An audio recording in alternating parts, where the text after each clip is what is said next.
Welcome to the Community Spotlight Arena. I'm really happy you took time to be with me today because I'm very interested in your point of view, which I think is pretty unique in having sat and with the practitioner side and the marketing side of cybersecurity. So you have a very interesting story of moving from, well, first of all, the Air Force military experience, and then into security analyst and GRC roles, and now doing founder-led marketing. So thanks for having me. I'm super excited. Great, great. So let's start with your experience. I wanted to ask you a little bit about, the Air Force, your experience there. How do you think do you think that experience has influenced, what you do now? Yeah, so I was in the military for 6 years in the Air Force. I did ICBM facility maintenance. So I worked with our around our nuclear weapons, which is a very high stakes environment. A lot of risk is involved, risk management. And so I think that's exactly what I took away and took that knowledge and just applied it into a different way when I went into GRC roles. Interesting, interesting. Okay. Um, thank you. First of all, thank you for your service. Thank you. So what was the hardest adjustment when you transitioned from military life into civilian work? Did you have a plan, or did you kind of hit the ground running, or how did that go? Yeah, I had a plan A, B, C, X, Y, Z. You know, they always tell you in the military, be prepared for the unknown, plan, plan, plan. And so I knew about 4 years into my military career that I wanted to separate and do tech. I wasn't sure what I wanted to do in tech. I was just like, hey, I want to be in tech. So I started a bachelor's degree in IT, and then kind of that led me into the cybersecurity path. And when I was getting ready to separate, I was lucky enough to participate in a program called a Skill Bridge. So you can do like a 4 month internship style program. And I did a boot camp for cybersecurity, and then I took a GRC master class with Simply Cyber. And that's kind of like what led me into the GRC world. Yes, yes. But yeah, but I I, think that you're never really ready to separate. But I just kind of took it, one day at a time. And yeah, it was great. Okay. Well, I can only imagine. I'm not in service myself, but I can only imagine it's a very hard transition and difficult to navigate. Um I love that you mentioned Simply Cyber because I've actually been a fan of that channel. Gerald Ozier. I actually got to Yes. meet him and do a little selfie with him at Cyber Marketing Con 2025. Uh, It was like I love it. When I seriously saw like him there, I was like, geeking out. I was I fangirl.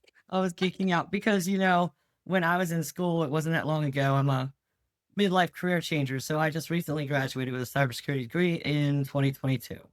Awesome. And when Congratulations. I was going to school, I would supplement my school materials with YouTube, Yeah. because there's plenty of educational content out there. And I got tuned into Simply Cyber with Gerald. So it definitely I was already inspired. I already wanted to be part of cybersecurity, but he kind of kept me interested and engaged and helped me understand some of the things I was learning in textbooks and seeing them in real life, like Yeah. how he goes through his explainer. So it's fun that we're mutual fans. Yeah. Um, yes. So that kind of content easily draws people in. I think the hard part is when you land into the role, figuring out what actually is needed. And I Yes. know that the job is actually different everywhere. One thing I've learned is that there's no cookie cutter version of this is a GRC analyst, this is a SOC analyst. Um, Depends on the enterprise, it depends on the tools they use, it depends on how big their team is, it depends on a lot of things. Yeah. Excuse me. It's a big world out here, cybersecurity is. Yeah. And you can really specialize or you can go broad.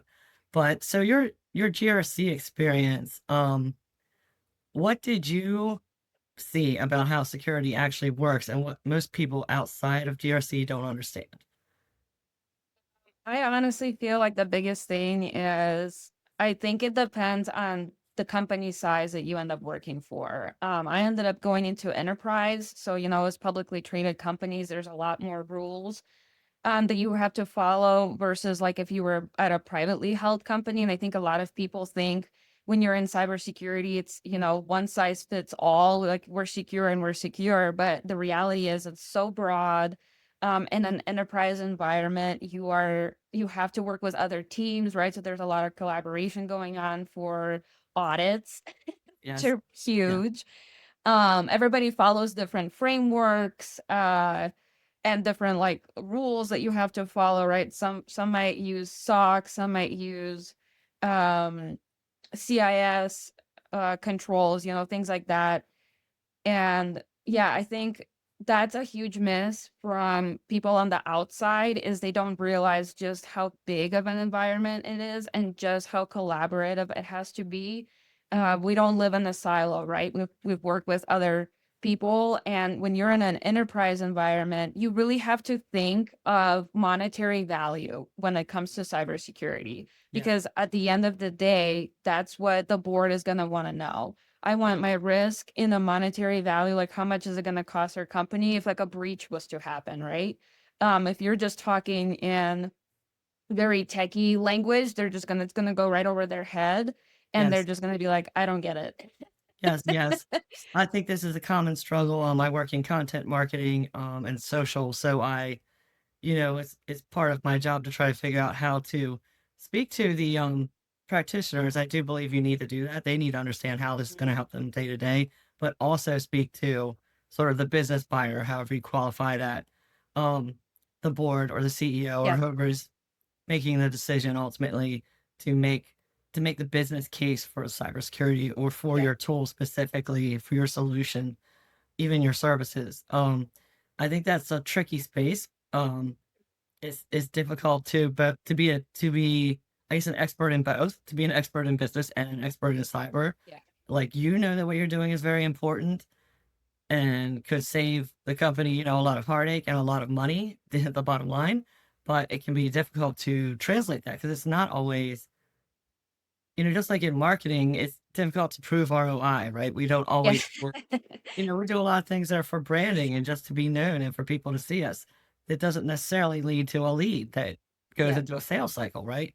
So just like that, you can't necessarily align everything your product does or your service does to a business need or a business Mhm. outcome, other than it'll prevent you from going out of business, maybe. But, you know, we try to avoid, or I try to avoid big fear tactics like that. Just try to be Yeah. sensible because, this is a real world and cyber is the new battlefield, both for industry and political. We're not going to get into that. I'm not going to get into the political side, but Yeah. it's a very real battle happening. And if you have something of value, there's someone who wants it. And Yeah. we're here to defend that. And yeah. So I'm sorry. I think I might be rambling a little bit. I get excited. Oh, you're good. Everything you say is true. So, I know that's a difficult thing sometimes too. I guess we talk a lot about risk when we talk about, uh, financial outcomes, I guess. And really, it can be hard to put numbers on risk. You can come, I think it depends also. I mean, have you ever tried the approach or the argument of if this type of attack happens and they get this type of data, did you ever get that finite?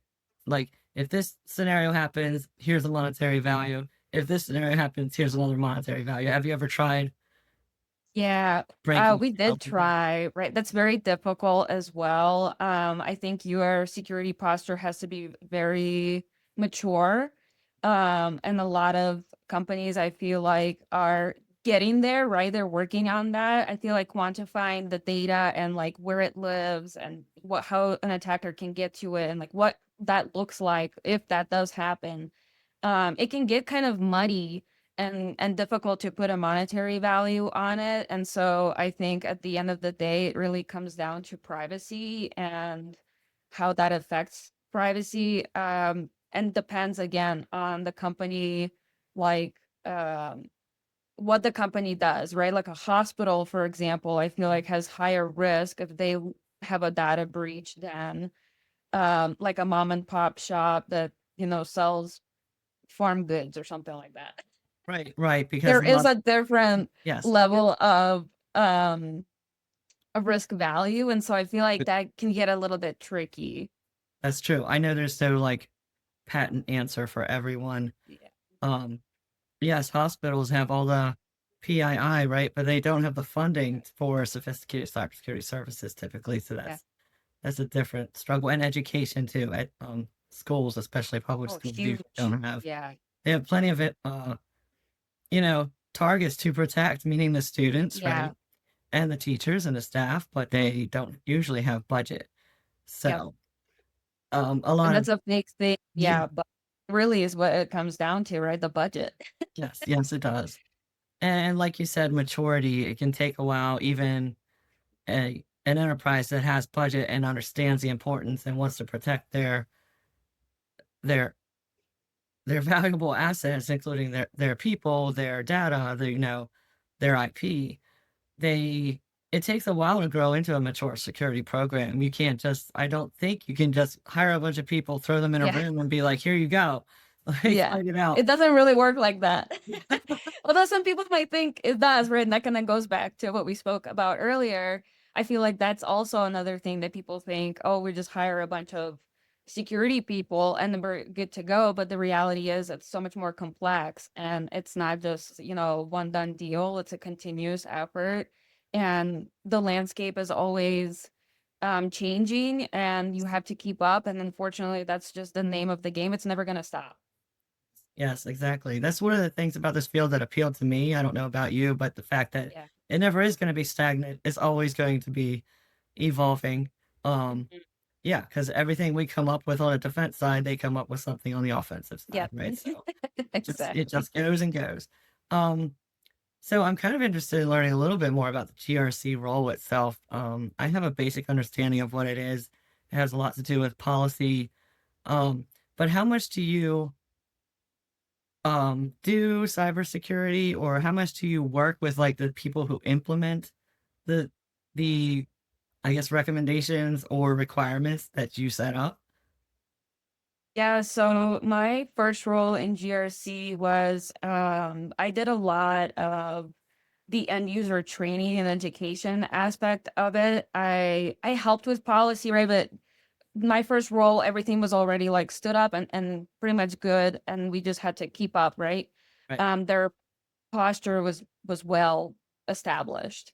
But there was a lot of having to communicate with other people, right? Like IAM was a big one for us. Internal audit, Mm. compliance. We all work together. IT, it was a continuous conversation amongst all the teams. So we definitely were not in a silo. So I ended up having to work with a lot of different teams, which was really nice because you get to see different aspect, right? Like you get to see how everything works. Security engineering was involved, which is a huge thing because they're the ones who are very technical, right? And Yeah. the bread and the butter, Yes. They're the ones who have like to to implement. say. Yes. Yes. Yeah, exactly. Yes. So working with them it was super interesting, right? Because if you're coming from a not such a technical background, which is how I came into GRC, I leveraged a lot of my risk knowledge, from the military and translated that into GRC. Um, I had a lot to learn. So it was like a water hose of information, right? Constantly. And I just learned as much as possible and tried to get involved like wherever I could, right? If a team was like, hey, I need help, I would be like, hey, I'm gonna Yes. help because I wanted to learn. Um, but Yes. at the same time, yeah, it can like burn you out Oh, because it's a yeah. lot. I appreciate And it.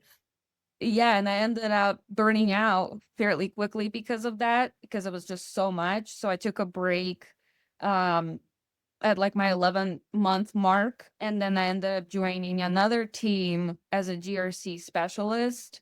And that one I ended up helping stand up the GRC department pretty much. So I ended up writing majority of the policies and diving into the standards. And then when you're writing standards, right, you really have to work with everybody because you're trying to understand how the company operates. You don't want to just slap a standard together and be like, hey, this is how we're going to do it. And Right. that doesn't match what's actually being done. That's not how you want to do a standard. So that Right. was a huge learning curve for me too. Um, and then honestly, that ended up leading me into marketing, even though that sounds crazy.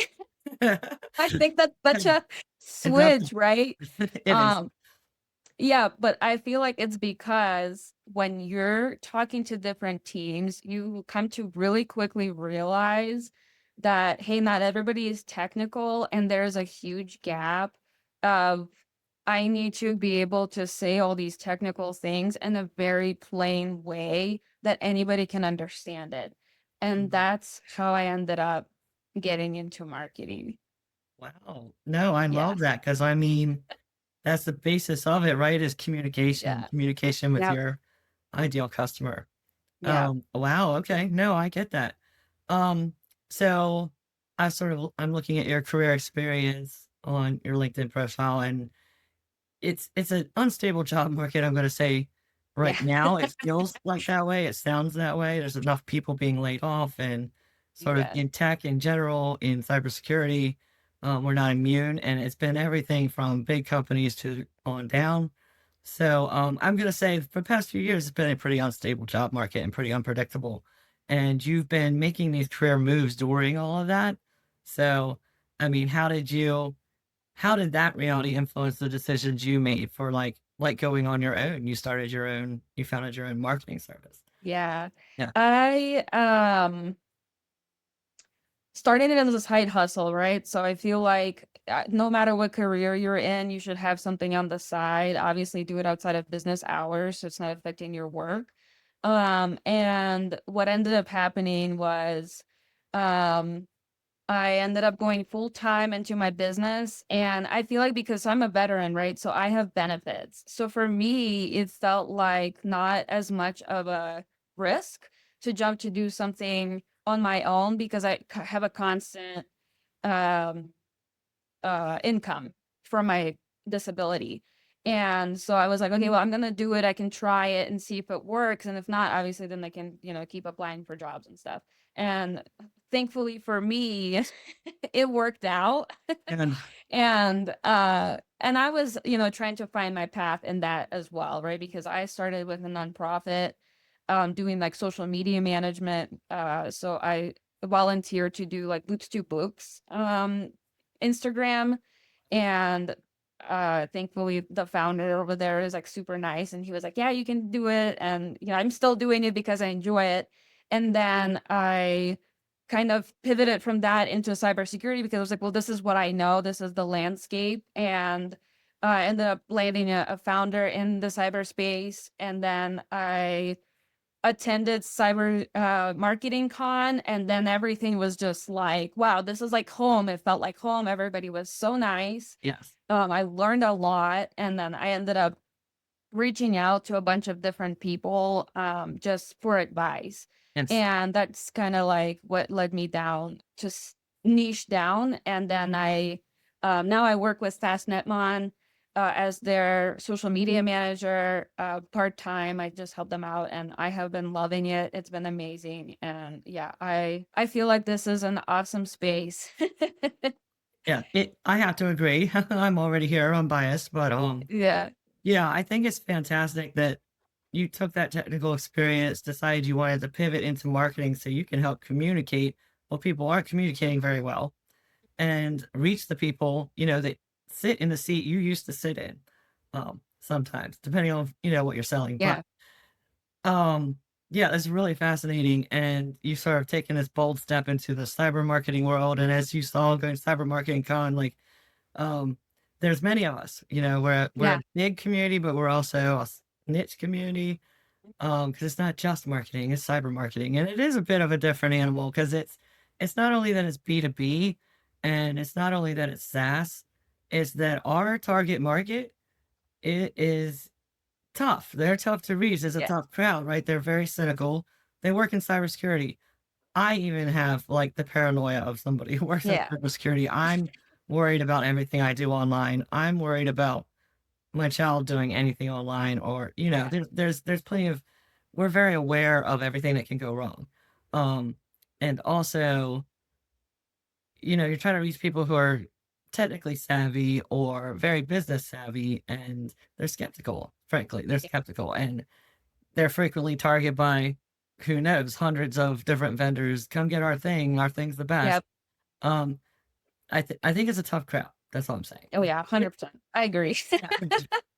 Yeah, and they can sniff marketing fluff Yes. like a shark can smell water or blood in the water. Yeah. Um, so yeah, a lot of, technical people don't like marketing people. So there's like this, like we have to have a happy medium, right? And I'm not gonna lie, because I sat in on, demos and had to talk to salespeople and marketing people and everything. I also was like, I had the ick, right, for marketing. And I was just like, oh, you're just going to sell us a shiny black box and it's going to be perfect. And then when we get in there, it's going to be like a hot mess express. Yes. And um, yeah, I because it love has happened. that. Um, and so, like, that made me look at things very, objectively, and, I think that's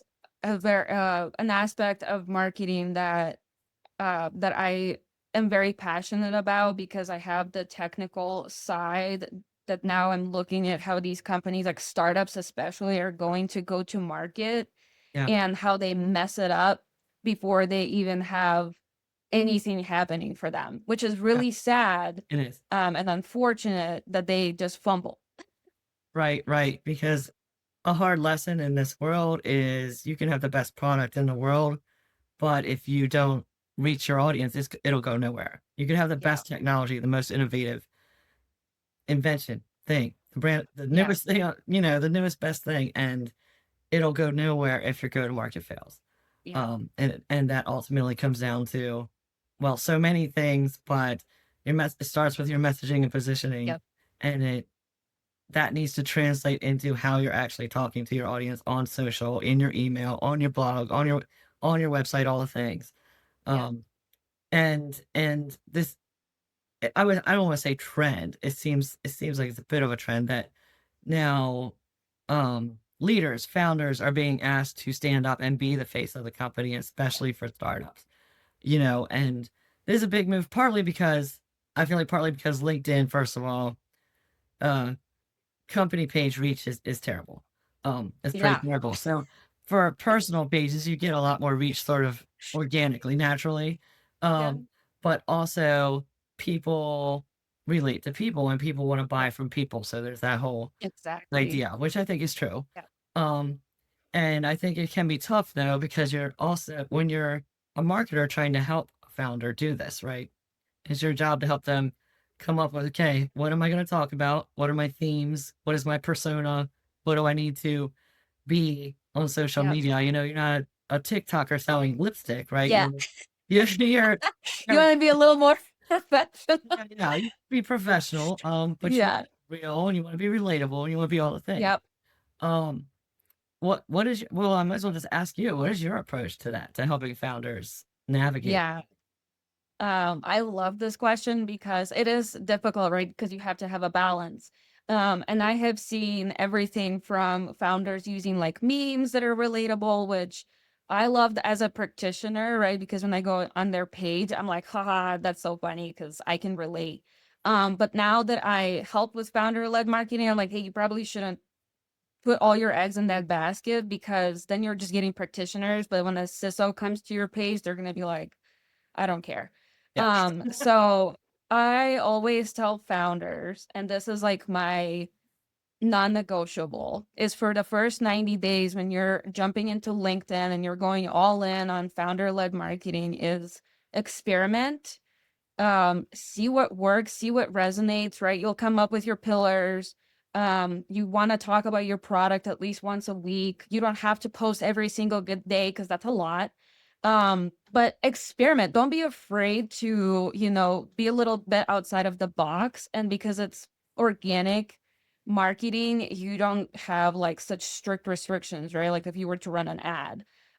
In the 90 days, you're going to see what really resonates with your audience, what's really bringing in new connections. And then you can start using that organic content that really resonates and start maybe boosting or doing ads, things like that, right? Where you're kind of putting money into the mix. But the other thing that is a non-negotiable is community building and engagement. So it doesn't matter what platform you're on, it's social media, and social media rewards you for being social. Yeah. So my non-negotiable is, hey, you find your target audience and you start commenting on their posts, and not like I'm going to comment because I need something from you, but actually build genuine relationships, because as of 2025 and going forward, and I think forever, is people don't want to be sold to anymore, right? People want a community, they want engagement, they want genuine connection and relationships, and that is how you grow that, right? You're Yeah. commenting, you're getting into inbox, you ask questions. Building out loud is a great way to build community. You don't have to share everything. You can Right. just, give little snippets. But yeah, after 90 days, it really is you're gonna see the rewards. And I know this works because I have done it with my founders and it works. Yeah. Yeah. You are you're preaching to the choir over here, but I Yeah. feel like I will admit that I'm not I wasn't trained in social media. I'm just sort of learning on the job, right? And I learned from people like people at Cybersecurity Marketing Society, and I join groups and I watch videos and I join webinars and I do all the things to learn. But I am generally hearing, and I basically live on LinkedIn. I joke that I Yeah, live like same. it's a mailing address now, but because I live there, because for my own brand, Bootstrap Cyber, for my clients, I do social Yeah, media for both of them, and yeah, it depends on who you are and what you're talking about, but in general, yes, you need to connect with your community. It's not a one-way conversation. It's not yeah, you just shouting at a crowd of unseen. It's you jumping in and having conversations and being part of the community. And yeah. in cybersecurity, there is a strong community like Oh, vibe, yeah, right? In yeah. general. Huge. Yes. So if you can just tap into that, hey, I'm Yeah, in cybersecurity too. I'm interested in these topics too, even if it's not something always, completely relevant and completely going to take you. In fact, yeah. usually if it's not something that's going to bring you right into a sales conversation, right? Mhm. You're not trying to do that as a founder or a leader or a face of the company. You let your Exactly. salespeople do that, right? Yeah. When you have warm prospects, maybe introduce them, but that's not your job. It's your job to make connections, like you said. Yep. Yeah. And that's Yeah, tricky. Um, yeah. And I think a lot of moving, founders, sorry. focus a lot on outbound, and I think that's normal, right? For a startup especially, is you want to get as many leads as possible, like, as fast as possible because you want funding.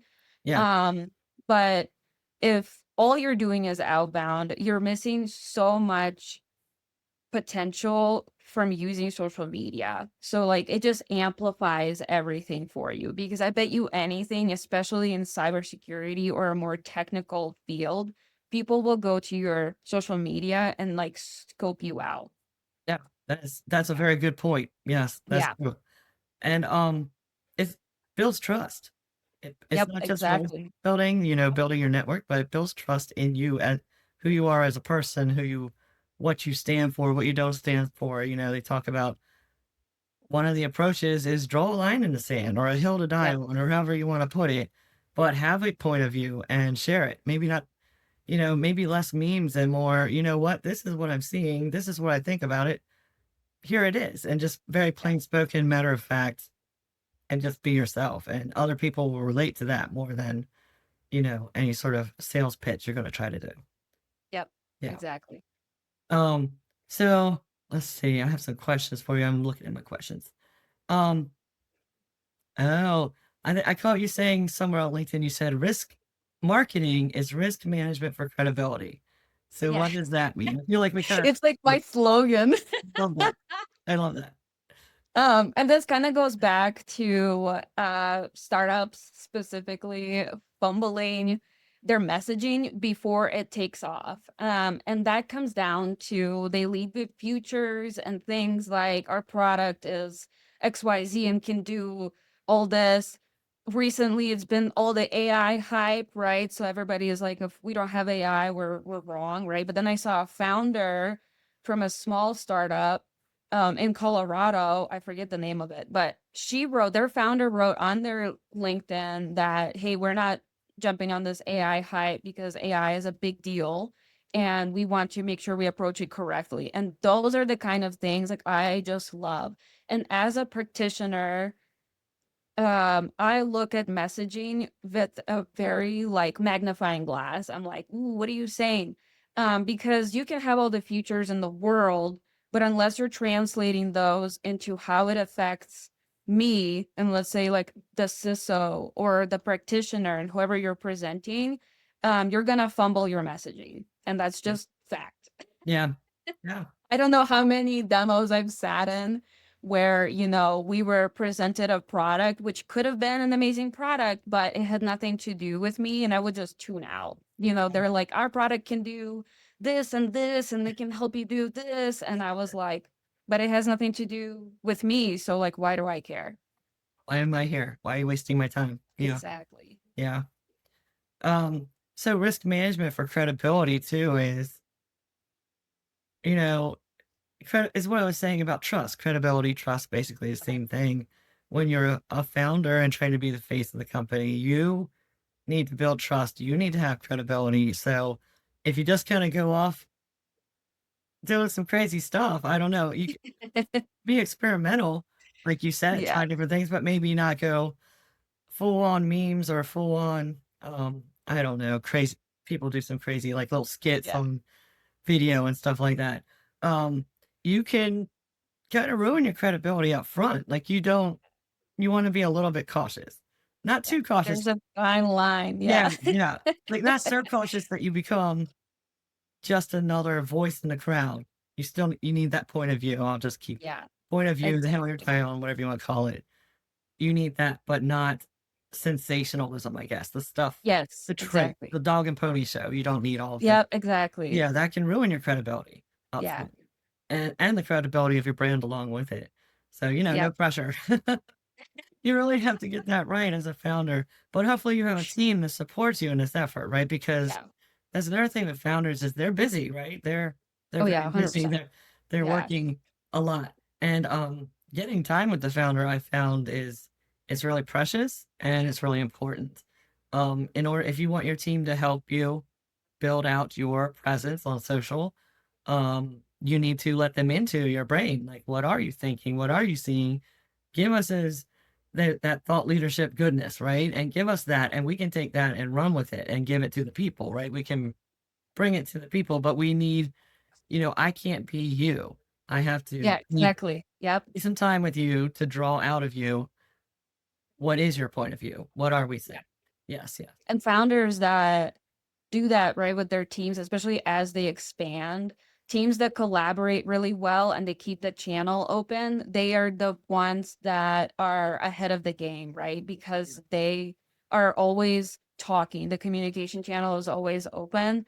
And that really helps, especially when it comes to social media or like ideas, right? People like bouncing things off each other. Yeah, so founders that keep that channel open and take the time out of their very, very busy schedule to sit down and work with their team, they are winning on social. Yes. Yes. Very good advice. Very good point. Yeah. Um, that's something that can be missing sometimes. Um, Let me see. I got a few more questions for you. I don't want to take this too long, but I feel like we could go on for hours about this stuff. But but let's see. Oh, what are you focused on now in your work, and who do you feel your approach helps the most? I feel like I know the answer, but I'll let you go ahead. Yeah, I love this. Currently my focus is right. So I've jumped into social media management, which kind of took me a little bit outside of my element, not in the fact that I have never done it before, but it lets me be more creative, right? So now I'm not just analytical and I look at things from a very ROI perspective. I get to be very creative and it's super fun. And I love working with founders who are like, I will try that. Like, it's totally cool.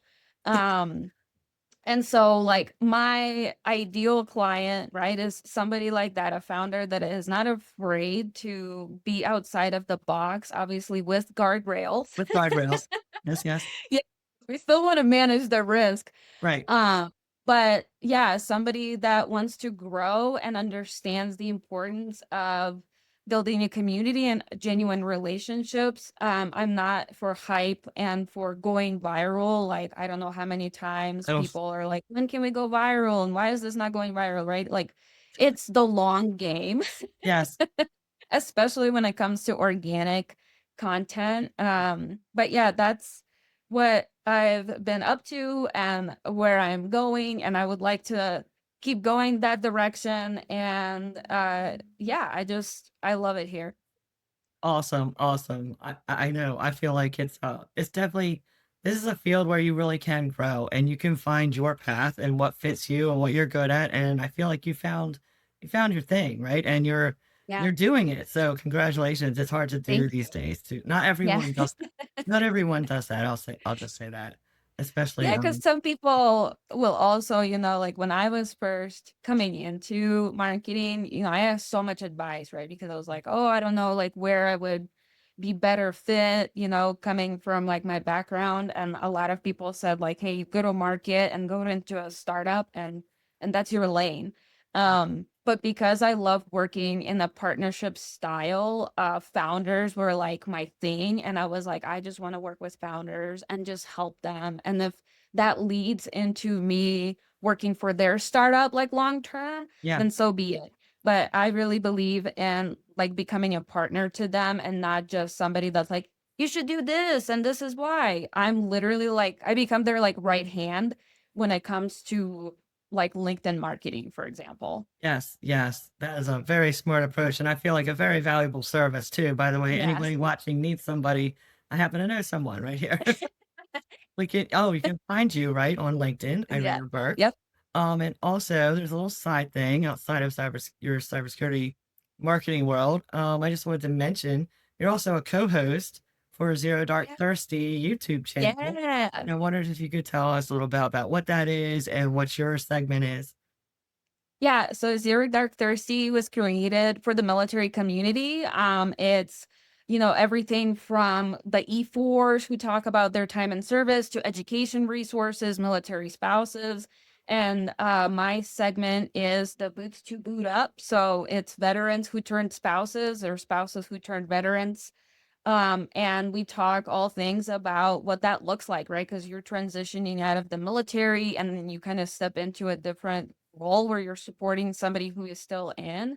I've seen both sides of it. And so me and Delana, she is the host of Zero Dark Thirsty. Mhm. We run this podcast together, or this segment together, and it touches on a lot of things that I feel like veterans who become spouses don't get to talk about on a regular basis because it's a little bit different from us. And so that's what the segment is for. Well, that's awesome work. I'm fully Yeah. supportive. I watched one of your episodes. I really enjoyed it. Thank you. Yeah. I'll be following. I think that's another very important service, and you're giving the people a voice, right? You're Yeah. bringing them the microphone and letting them talk about Yeah. some things that aren't often talked about, and I think that's really Exactly. important. Yeah. Thank you. So kudos to you for doing that. That's Yeah. really Thanks. prideful. It's fun. Yeah, that's awesome. So, I guess we're gonna wrap up this episode. I've mostly asked what I wanted to know. Um, I want to let everybody know though how to find you, connect with you. What are your channels, your links?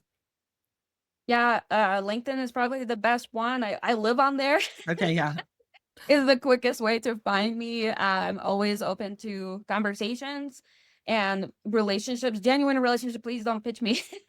Don't pitch me. Yeah, I'm on TikTok too, Irina Cyber GRC. And yeah, but LinkedIn is probably the fastest way to get in touch. Okay, awesome. Well, I'll be sharing your links below in the description as Thanks. always. And thank you so much for taking your time. And we'll stay in touch. Okay. Yeah, thank you so much for having me. All right. Thank you. Bye bye. Thanks.